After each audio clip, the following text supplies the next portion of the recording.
Selfish sister scheduled her baby shower. On my wedding day, expecting support, but karma struck as family chose my wedding over hers.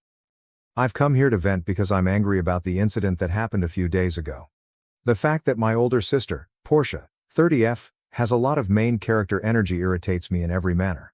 Since I've never been one to start arguments or drama, this has been the standard in both her and my lives, and I've usually never voiced my objections or said anything. But when she chose to throw her fourth child's baby shower on the same day as my wedding, it all came to a head. Naturally, I was devastated to learn of it just a few days prior to the wedding. I knew this small coincidence, as she described it, was intentional on her part because I had forced my family to RSVP to the wedding date months in advance. All it did was make me want to tear out her hair or mine. Since my family has always done things that way, I had a persistent suspicion that they would choose to attend her baby shower rather than my wedding. For as long as I can remember, she has always been the golden child, and I have always been the afterthought. I had hoped that this day would be about me, but I knew she was going to steal even this day from me because of her baby shower. I don't have the finest relationship with Portia, 25F. I would largely blame Portia's attitude and haughtiness, but I would also credit my parents' upbringing. In school, Portia was an overachiever. She participated in sports, excelled academically, and was well liked by her peers and instructors. Her parents were quite proud of her. That being said, I was only mediocre. Academically, I wasn't very good, but I wasn't awful either. My parents said that I had no relevant hobbies, and the fact that I attended the same school as my sister only made this worse. Because I was so different from Portia, not just in attitude, but also in abilities, all of my teachers, including the principal, used to be pretty shocked that we were sisters. We were compared all the time, and I was never good enough. My parents were not pleased with my lack of abilities. My favorite kid was Portia. Because she was a bright child, she was treated, pampered, and had everything done for her. As a child, I was informed unequivocally that if I become as good as Portia, my parents would treat me the same way. Because of my early years, I have a number of psychological problems with self-worth, which have negatively affected my quality of life. I knew by the time I was 13 that I would never be able to have a healthy and productive relationship with my family. I simply stopped interacting with the family after accepting that as my reality. I stayed in my room, largely kept to myself, and drew for hours on end. No one ever took it seriously, and it was the only true pastime I had. In a sense, I was the extra family member. Always an afterthought, never left alone, and always viewed with disdain because I was not good enough for my parents. Because I was too preoccupied scribbling to work hard and be a source of pride for the family like my sister, my mother even tore one of my sketch pads, calling me a scribbler. At that moment, I realized that no matter what I accomplished, they would only regard me as a smaller version of Portia and that I would never be able to compete with her, even if I tried, and I didn't want to. I simply ceased communicating with them as much as possible. Portia changed when she went off to college when I was 13. She had changed from being the good girl our parents had brought up. Without a doubt, she continued to do well, but she wasted money like crazy, refused to return home, and never answered their calls. My parents, I suppose, were affected by all of this and felt secluded and alone. After being parents to a single child for 18 years, the child suddenly showed little interest in them. That's when they started looking at me. They made an effort to bond with me and become closer, but I didn't want anything to do with it. I had been accustomed to being alone myself, so all of this attention only made me feel anxious. My parents wanted to play happy families, so I wasn't going to change the long period it had taken me to learn how to live alone. This infuriated them, and my situation worsened. They were always insulting me or yelling at me, and I could no longer stand it. Before attending college, I somehow made it through the following several years.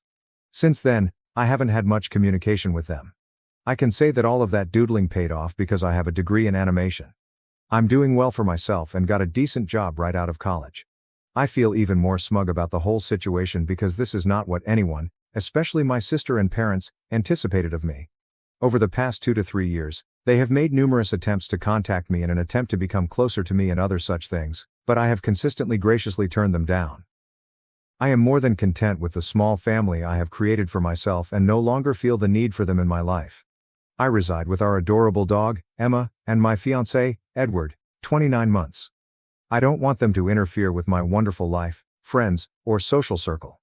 Before I started working, Portia got married a few years ago. I was obviously not invited. This is also one of the reasons I don't think their efforts to get back in touch are very sincere. When I was just a student, they didn't give a damn about me, But now that I'm successful, they're trying to be family and make amends. I am not one to be duped by their evil mask, and I can see right through it.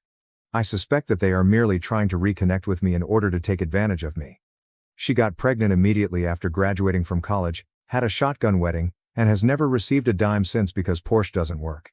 The family had always assumed that since she was the smart one, she would be the one making the money and that I would fail.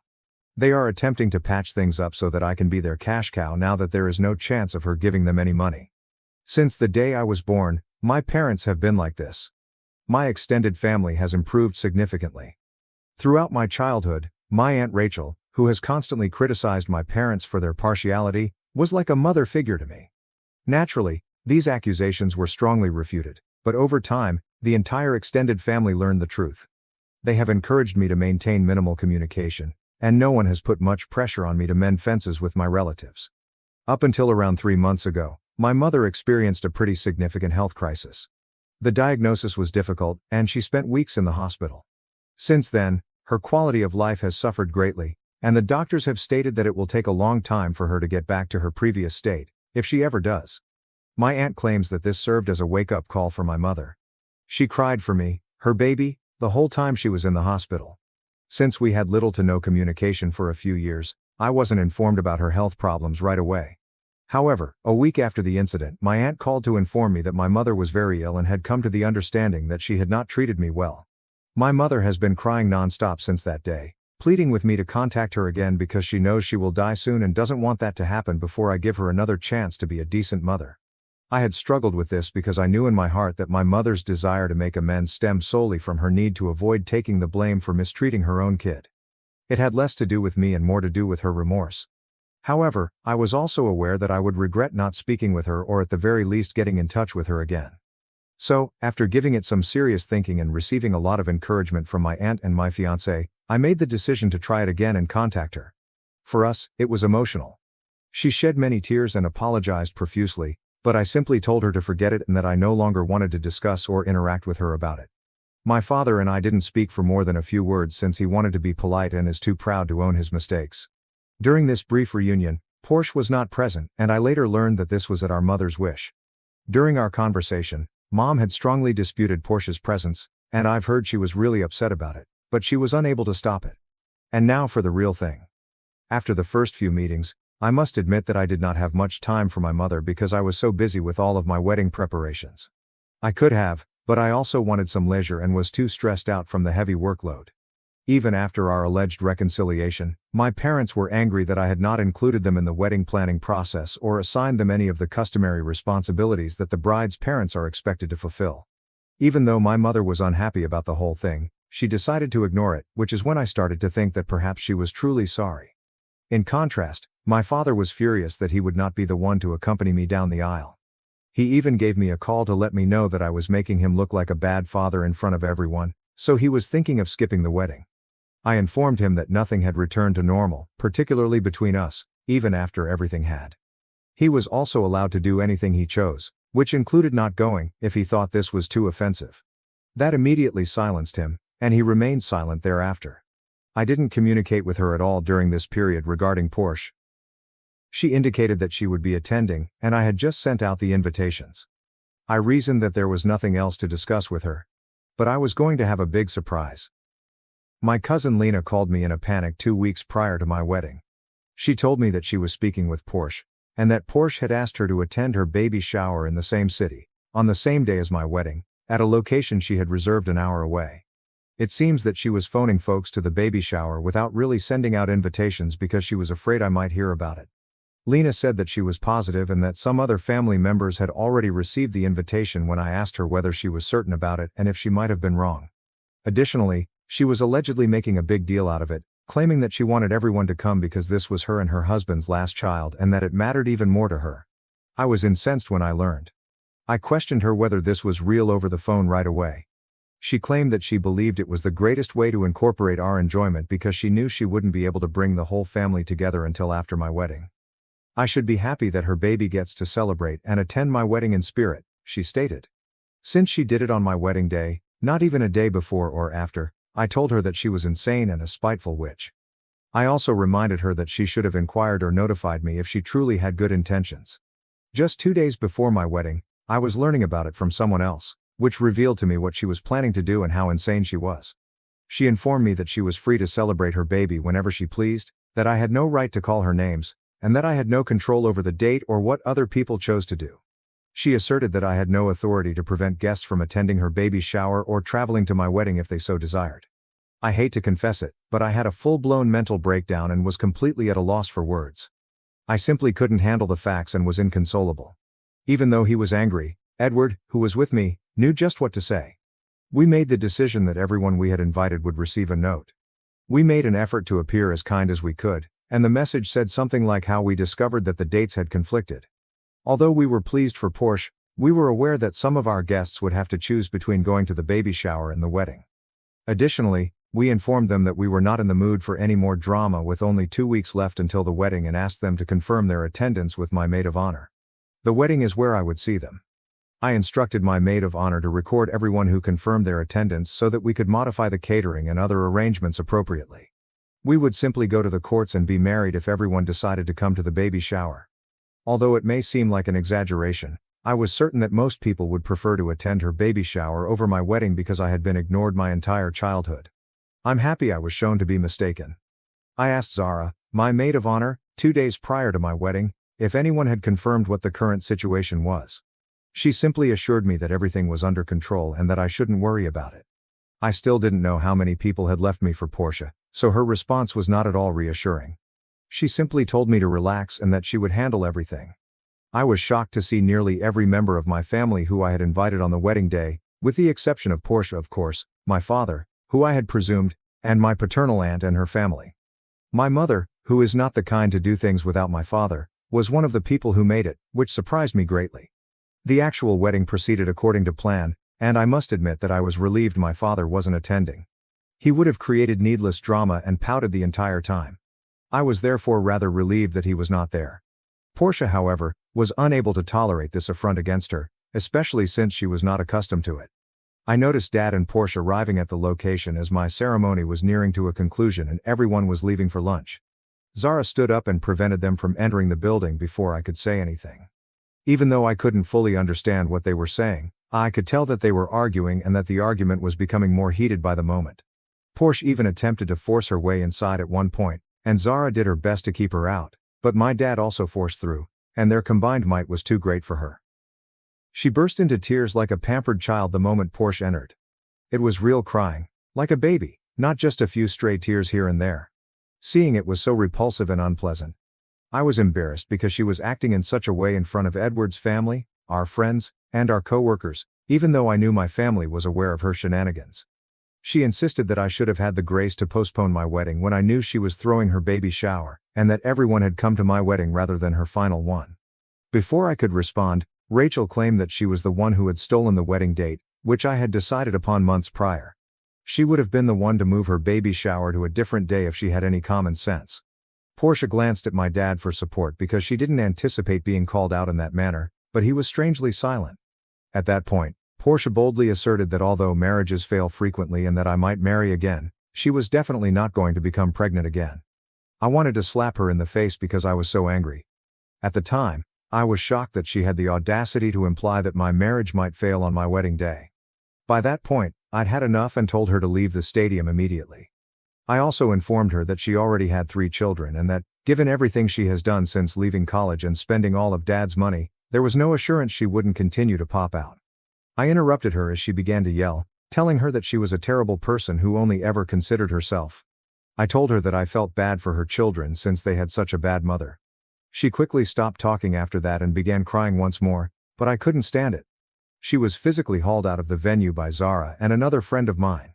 She had destroyed my day, and by the time it was all over, I was crying and shivering. Nearly everyone ended their lunch early and left because of the uncomfortable environment. The thing that wounded me the most was that my mother never spoke up for me or informed me of Portia's plans during all of this time.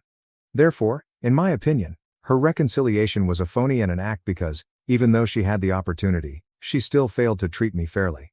Edward pulled me close and assured me that it wasn't my fault at all and that I would eventually hit my breaking point. I sobbed, hugged him, and apologized for spoiling the day after everyone had left. People have been contacting me for the past 5 days since our wedding, but I am not in the right frame of mind to reply. I know I will ultimately have to reply to all of the messages that are currently sitting in my inbox, but I don't want to do that right now. Tomorrow, we're heading out on our honeymoon, so I'm hoping I can get better and forget about whatever occurred. I can't let my disgusting sister spoil my honeymoon any more than she did my wedding, which I was unable to stop. Even after all these years, she still has no power to influence me in this way. Update 1. Hello, Reddit. During my honeymoon, I took a vacation from Reddit, which is why I haven't been updating. When I saw all of the comments, I was overwhelmed since I hadn't anticipated the post to become so popular, but I read them all. Here's a quick update because you're suddenly so interested in the narrative. Ed and I didn't really consider any kind of communication with my side of the family on our honeymoon. Despite my mother's repeated attempts to contact me, I just informed her that I will speak with her after returning from my honeymoon. Since then, she has called to apologize for not standing up for me at the wedding and to express her remorse, saying she wants to meet with me.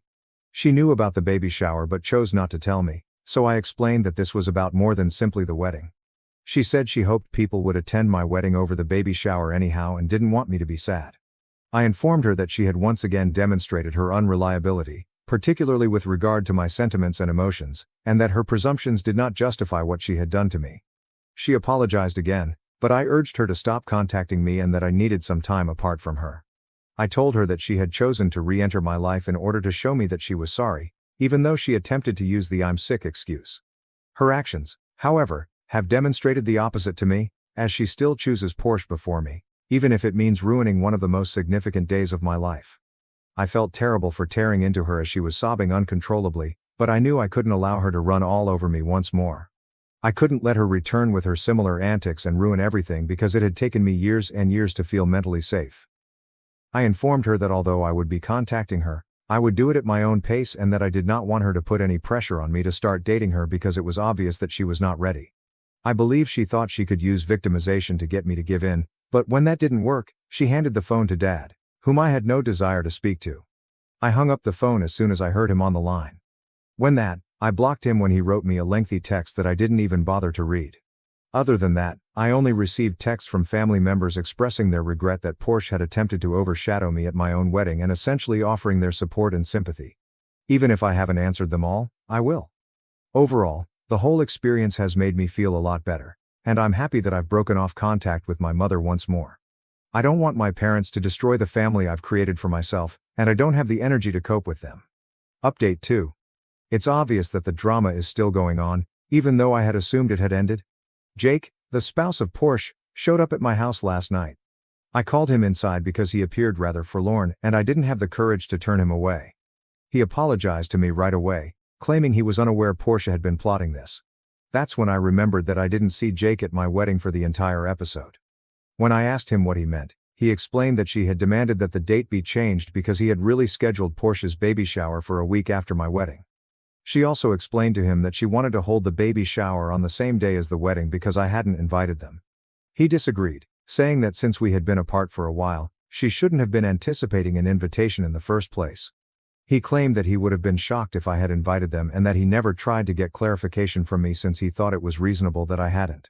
He was embarrassed to learn the truth about what had truly transpired that day, and he only learned it because my mother informed him. He inquired if there was anything he could do to improve the situation overall and expressed his sincere regret, saying he wanted to apologize on her behalf.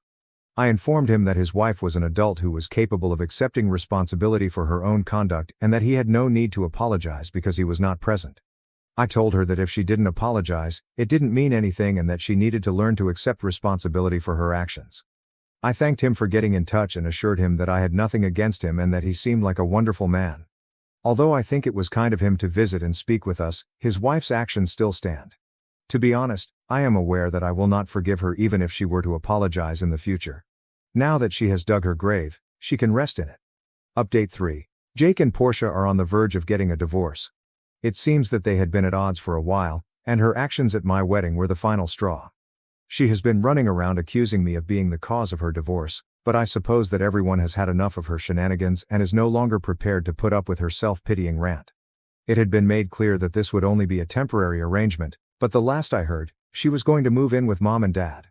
She even contacted me to offer to watch her children for free, claiming that this would be my way of making amends for destroying her life. I don't want to get involved in this drama any longer, so I immediately blocked her everywhere. Although I am unaware of the specifics of their divorce, I am aware that Jake is attempting to obtain sole custody of all the children because he believes she gives them an unsuitable and unstable environment in which to grow up. Although I am unsure of the outcome of their divorce, I am aware that she is in tremendous difficulties and that no one is currently prepared to assist her. So, it's unclear what will happen. I've completely bowed out of this whole mess and, consequently, my family. That's all I know. I lived a quiet and contented existence before they made the decision to contact me again, and this is far more bother than they're worth. My Aunt Rachel and a couple of my cousins are the only members of my family who I currently choose to be around because they were there for me during the whole wedding disaster. I have the utmost gratitude for their unwavering support. I'm going to be extremely protective of my boundaries going forward since they are the only people who deserve to be in my life. Sister-in-law hated me for years, had a tragic miscarriage. Then we welcomed her back, but she told my child she was his real mom. My sister-in-law despised me for years, but after she suffered a tragic miscarriage, we welcomed her back into our lives. Unfortunately, she began telling my child that she was his real mother. David and I have been happily married for 8 years, and we have a 4-year-old son named Tom. Tom is a lively, imaginative kid. Very attached to me, and a bit of a mama's boy. I cherish this bond, knowing that as he grows older, his interests will change, and he might not want to spend as much time with me. David and I make a great team, managing our home, raising Tom, and pursuing our careers seamlessly. This harmony stems from David's respectful and communicative nature, which has fostered a strong partnership between us. However, despite our smooth sailing, there's an ongoing issue with David's sister, Kathy. From the very beginning, Kathy has been difficult to get along with, maintaining a cold attitude towards me. David had warned me early on that while his parents would likely accept me, Kathy would be tough due to her protective nature. He was right. When we first met, Kathy bombarded me with questions about my background, all the while acting unimpressed and condescending. She would also bring up David's exes in our conversations, comparing them to me as if it were normal. During one dinner, she even suggested David join her and her friends on a girls' trip, claiming he needed to clear his head before committing to me. This remark annoyed me and David noticed, asking her to back off politely. This brings me to a point of contention with my husband. While he does defend me, his affection for Kathy sometimes prevents him from setting firm boundaries. This emboldens her to keep pushing, believing she has his best interests at heart simply because she's the older sister. From that first dinner date, I knew Kathy and I didn't like each other. It stung a bit, but I wasn't about to bend over backward to win her over if she had already made up her mind. Despite this, I always remained polite during our encounters, though she never made it easy. One incident that stands out is David's grandparents' anniversary party. The entire family was invited, and I attended as David's +1 since we'd been dating for a year by then. Throughout the party, I enjoyed chatting with his friendly and easygoing family. The one person who completely ignored me was Kathy. I noticed and tried to stay out of her way. When everyone gathered for a group photo, Kathy loudly pointed me out, demanding I step out of the picture. She suggested David might break up with me and didn't want one of her brother's bimbos in the family photo. I was mortified as everyone around us looked uncomfortable. David tried to argue, but Kathy kept interrupting, saying I was just a random stranger and shouldn't have been at the party. Humiliated, I excused myself to find my car keys, determined not to spend another minute near her. David and his parents followed me, apologizing profusely. His mother tried to persuade me to return, but the moment was ruined. I heard his grandparents scolding Kathy, making me feel even guiltier for spoiling the day. I left immediately, considering breaking up with David, thinking I couldn't handle his sister's behavior. However, David showed up at my place later with flowers and pastries, apologizing sincerely. He told me everyone had reprimanded Kathy for her rudeness, and he had threatened to cut ties with her, which made her cry.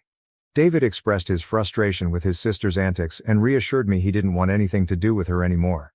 We had a long talk, and I felt comforted by his support. In the following days, David kept his promise. We stopped seeing Kathy altogether, and he ignored her calls. When she showed up unannounced at his house, he changed the locks and asked his parents to talk to her about respecting his privacy. With his parents' support, Kathy had no choice but to accept that her brother wanted nothing to do with her. We hoped this would make her reconsider her behavior, but it had the opposite effect. Kathy started calling and texting me, leaving threatening messages and blaming me for everything. The breaking point came when Kathy showed up at my workplace one afternoon, demanding to see me. Thankfully, my manager intervened and kicked her out, but the incident left me deeply shaken. I told David that I had no choice but to break up with him to escape his sister's harassment and consider taking legal action against her. David was devastated, pleading with me not to end our relationship and promising he would handle the situation. David then convinced his parents to arrange a meeting with Qley at their home. During this confrontation, his parents, fully aware of what Qley had been doing, made it clear they wanted nothing to do with her unless she changed her behavior. They all warned Qley that her actions were borderline crazy, and if she continued, they would support my decision to take legal action. Miraculously, Qley finally broke down and admitted she needed help. She confessed to feeling out of control and revealed she had lost her job and had been unemployed for months, worsening her mental state. David's parents took immediate action, admitting her to a psychiatric hospital where she could be monitored. David reiterated that he did not wish to maintain contact with her, which Qley reluctantly accepted. She sent me an apology text that felt somewhat insincere, but I hoped for her sake that she would heal. When David and I finally married, we chose not to invite Qley, even though she had been discharged and seemed to be doing better. I wanted nothing to do with her, and everyone respected my decision. Qley did send flowers to congratulate us, which I appreciated. After we returned from our honeymoon, Qley announced her engagement. It surprised everyone, as no one knew she had been dating. We were cautiously happy for her until we learned she was marrying a man she met in the psychiatric hospital. This man, James, was schizophrenic and an alcoholic with violent tendencies, according to his doctors. Understandably, David and Qley's parents were concerned. Qley planned her wedding for the following month and only invited David, excluding me. While I wasn't surprised and felt relieved not to have to make an excuse, David was offended by the exclusion and chose not to attend. Those who did attend the wedding later told us it was a disaster. Qley and James were heavily intoxicated during the ceremony and couldn't even properly repeat the vows after the priest. During the reception, James continued drinking until he was blackout drunk, then started ripping open his shirt and pants while everyone watched in horror. Being schizophrenic, James didn't like the attention and suddenly attacked a server, accusing the innocent bystander of looking suspicious and hiding something. His family managed to calm him down and paid off the server to avoid pressing charges. This incident deeply scarred everyone, raising serious concerns about Qley's safety. If James could attack a stranger, what was to stop him from attacking Qley? David and his parents tried to talk to Qley about her husband's disturbing behavior, but she was convinced she could change him. Despite their warnings, Qley believed James would never harm her. Unfortunately, she was wrong. Over the years, James isolated her, cutting off contact with family and preventing her from seeking help. Though there were instances of police being called due to their violent arguments, Qley refused to leave him, convinced he was the one for her. 4 years ago, I became pregnant with Tom, and we were all overjoyed. I wanted Qley to be part of my baby shower, so we sent her an invitation. When we received no reply, David drove to her place to check on her. He discovered that James had cut her off from any communication with us and thrown away the invitation. David confronted James, but Qley defended her husband, refusing to see his wrongdoing. Frustrated, David left, and we lost contact with her. Even after Tom was born, we did not reach out, and her parents eventually stopped trying to convince her, hoping she would be okay. The past few years with Tom have been peaceful and full of love. David and I have found a wonderful rhythm in our marriage, and Tom keeps us busy with his curiosity. David's parents visit every weekend to babysit while we have our date night, allowing us some time off and giving the grandparents quality time with Tom. Everything was going well until 8 months ago when Qley showed up at our doorstep, muddy and disheveled, with no shoes on. We immediately let her in, and I fetched her a blanket as she was shivering. We hadn't seen her in years and were at a loss for words. David comforted her, asking if she was okay. Qley looked numb, staring into space. Eventually, she revealed that she had just miscarried. We listened in shock as she recounted how she had gotten pregnant a month ago, initially believing James would be happy. However, he grew increasingly paranoid, fearing the baby would take her away from him. They fought frequently, and he even threatened to poison her food to cause a miscarriage. That day, she woke up feeling uneasy, and at the doctor's, she found out she had lost the baby. Numb and sick, she couldn't drive home, so she walked, eventually ending up at our house. She must have walked at least 20 blocks barefoot, but she couldn't remember why she had no shoes on. I felt so sorry for her and immediately gave her a hug. At first, she hesitated, but then she hugged me back. We sat there for 5 whole minutes as Qley cried into my arms. We knew then that this was her way of asking for help. David seemed ready to confront James directly, but I convinced him to call the police and notify their parents, who were better equipped to handle the situation. His parents were incredibly grateful to have their daughter back and assured her of their unwavering support. When the police took her statement, they were as shocked as we were by the abuse Kathy had endured. James was arrested despite his protests and threats, continually denying his involvement in her miscarriage. However, Kathy's toxicology report revealed she had been poisoned, leading to the loss of her baby. In the end, due to James's mental issues and his incompetence to stand trial, the judge sentenced him to an indefinite stay in a psychiatric facility for treatment. Although this was frustrating, we were grateful to have Kathy back safe and sound. By then, all my previous animosity towards her had vanished. As a woman, I felt immense sympathy for her and wanted to move past our history to help her heal. Kathy also seemed calmer and no longer hostile towards me. When we felt she was ready, we introduced Tom to her, hoping it would aid her recovery. She grew very close to Tom in a short time, which none of us minded initially. This should have been my first red flag. Over the weeks, she found ways to spend more and more time with my son, often showing up unexpectedly at our house. Staying with her and David's parents made it easy for her to drive over unannounced. She insisted on giving Tom baths and reading his bedtime stories, gestures that initially seemed kind but gradually felt intrusive. Kathy's increasing presence started to feel odd. She visited almost daily, staying longer than necessary, bringing toys and gifts for Tom, and always seeking involvement in his daily routines. She would comment on his clothes or hairstyle, suggesting how Tom would look better, which bothered me. While I appreciated her efforts to bond with Tom, it began to feel like she was undermining me again, this time through my son. My maternal instincts kicked in, and I talked to David. He assured me that I might be overthinking and that his sister was just trying to cope with her pain. He reminded me of her recent loss, making me feel guilty. I decided to let her be, thinking if taking care of Tom made her happy, what was the harm? As days went on, I tried my best to accommodate her constant presence. She started looking after Tom daily while we were at work and even took him to the park in the evenings. Sometimes when I came home, I noticed that my son no longer greeted me with the same enthusiasm. He wouldn't run up to me, and instead, looked at me with curiosity. After Kathy left, I would try to talk to Tom about his day and whether he had any issues with Kathy, but he was less engaged and seemed sad. As his mother, this change in his behavior worried me deeply. However, when I discussed it with my husband, he would gently dismiss my concerns, assuring me that Tom was just growing up and I was overthinking. The nagging feeling persisted, so I confided in a coworker, who suggested installing nanny cams from Amazon in Tom's room and our living room to monitor him. I thought this was a brilliant idea and promptly bought 2 cameras. I didn't inform David about this, not wanting him to dismiss my concerns again. Yesterday, after Tom went to bed, I decided to check the nanny cams. While David watched TV downstairs, I retreated to my study to review the footage, which included audio. Initially, it was just Kathy playing and caring for Tom, appearing very good with children. However, I was shocked when she pulled a book from her purse, one I hadn't seen before. We usually have age-appropriate books for Tom, but this one was different. She read the book to Tom before his nap. As I listened, I realized the story was about adoption and how a mother sometimes gives her child to another mother to care for. Kathy added her own commentary, telling Tom that this was why she had left him in my care years ago because she wasn't ready then. My eyes widened in horror as she continued, claiming that she would always be his real mother and no one could love him more than she did. She kissed his forehead and left him to nap.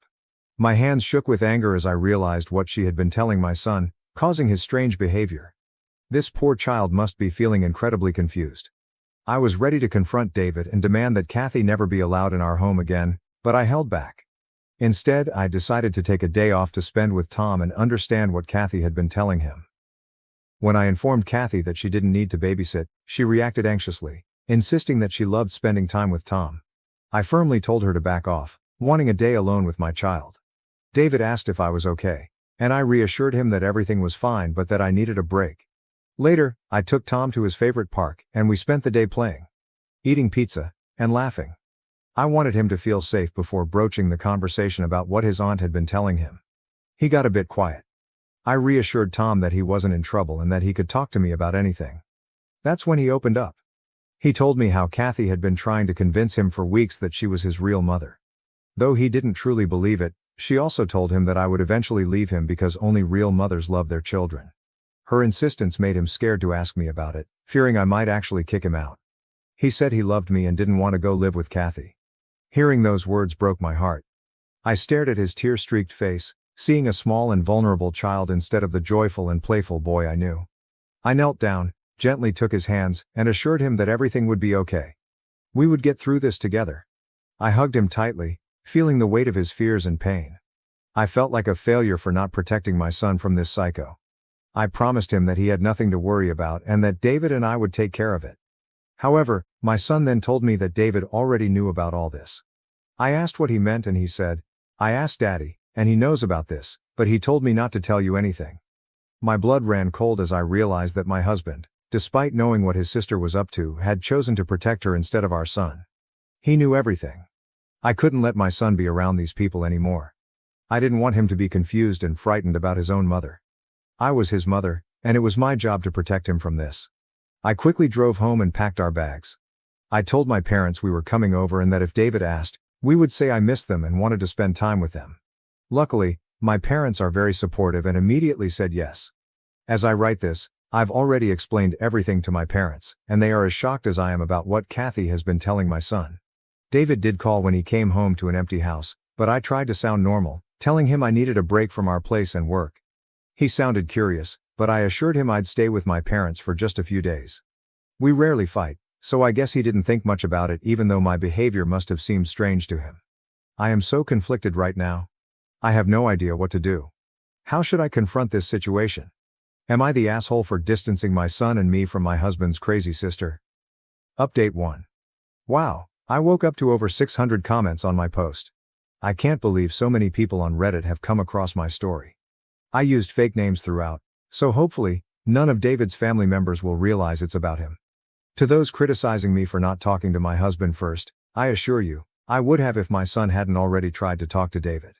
My mother's instinct told me that since my husband knew for weeks about our son's changed behavior and kept gaslighting me, a confrontation with him wouldn't have been productive. I needed to get my son out of the situation immediately, and he is now much safer with my parents. No one can feed him lies here, and that's all that matters. Qley has been trying to contact me, sending multiple messages insisting she needs to see my son and how much she misses him. I plan to put an end to this at the upcoming family get-together at David's parents' place this weekend. This gathering has been planned for weeks because David's grandparents are visiting, and I thought it would be a nice time to spend together. However, given recent events, I will use this opportunity to speak my truth and ensure Qley stays away from my son for good. Update 2.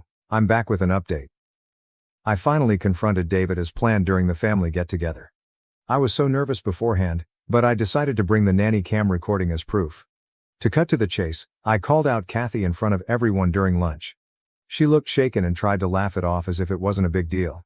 Then I showed the nanny cam footage and explained that I had recorded what she told my son.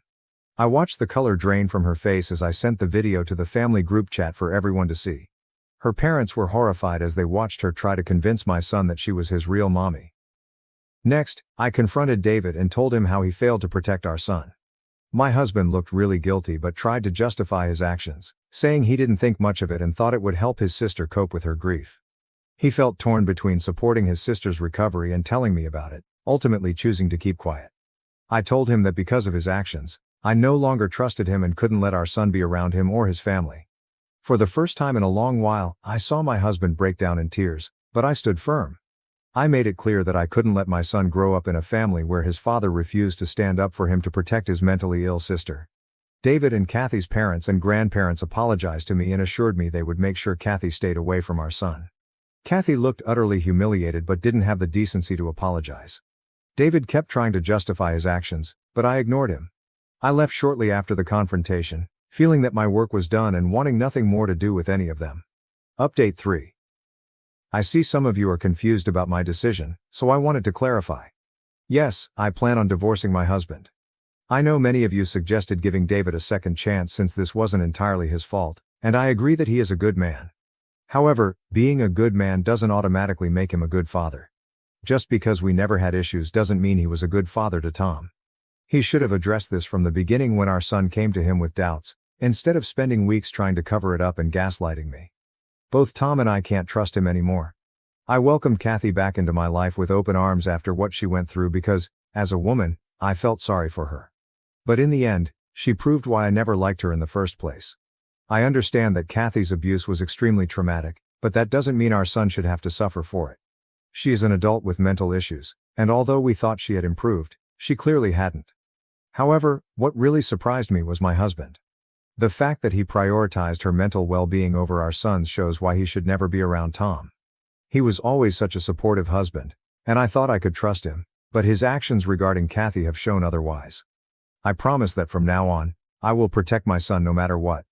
I am confident I can get full custody of Tom if I expose his family history during the custody battle.